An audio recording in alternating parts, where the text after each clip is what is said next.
సౌందర్యలహరిలో 31 నుండి 40 శ్లోకముల వరకు. చతుషష్ట్యా తంత్రైః సకలమతిసంధాయ భువనం స్థితస్తత్తత్సిద్ధి ప్రసవపరతంత్రైః పశుపతిః పునస్త్వన్నిర్బంధాత్ అఖిల పురుషార్థైకఘటనా స్వతంత్రం తే తంత్రం క్షితితలమవాతీతరదిదం.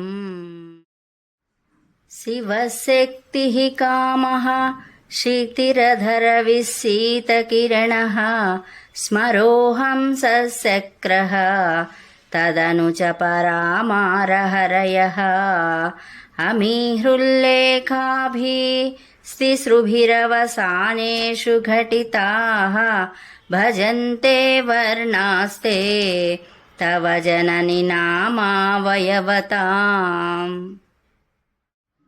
స్మరం యోనిం లక్ష్మీం త్రితయమిదమాదౌ తవ మనోః నిధాయైకే నిత్యే నిరవధి మహాభోగరసికాః భజంతి త్వాం చింతామణి గుణనిబద్ధాక్షవలయాః శివాగ్నౌ జుహ్వంతః సురభిఘృతధారాహుతిశతైః. శరీరం త్వం శంభోః శశిమిహిరవక్షోరుహయుగం తవాత్మానం మన్యే భగవతి నవాత్మానమనఘం అతశేషః శేషీ త్వయముభయ సాధారణతయా స్థితః సంబంధో వాం సమరస పరానందపరయోః.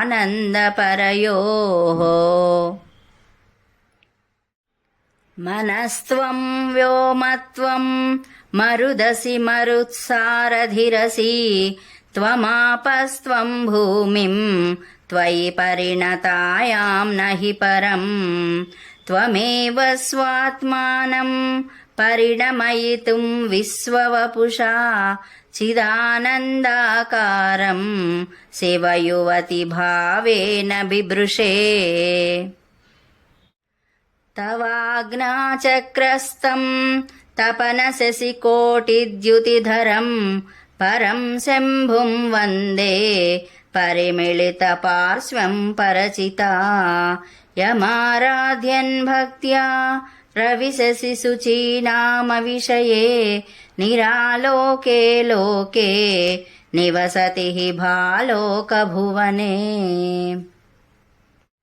విశుద్ధౌ తే శుద్ధస్ఫటిక విశదం వ్యోమజనకం శివం సేవే దేవీం అపి శివ సమాన వ్యవసితాం యయోః కాంత్యా యాంత్యాః శశికిరణ సారూప్య సరణే విధూంతాంతర్ధ్వాంతా విలసతి చకోరీవ జగతి.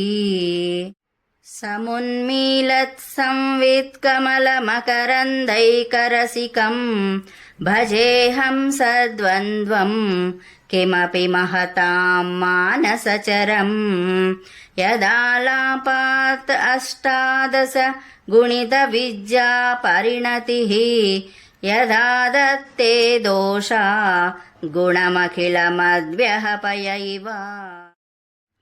తవ స్వాధిష్టానే హుతవహమధిష్టాయ నిరతం తమీడే సంవర్తం జనని మహతీం తాంచ సమయాం యదా లోకే లోకాన్ దహతి మహతి క్రోధకలితే దయార్ద్రాయా దృష్టిః శిశిరముపచారం రచయితి.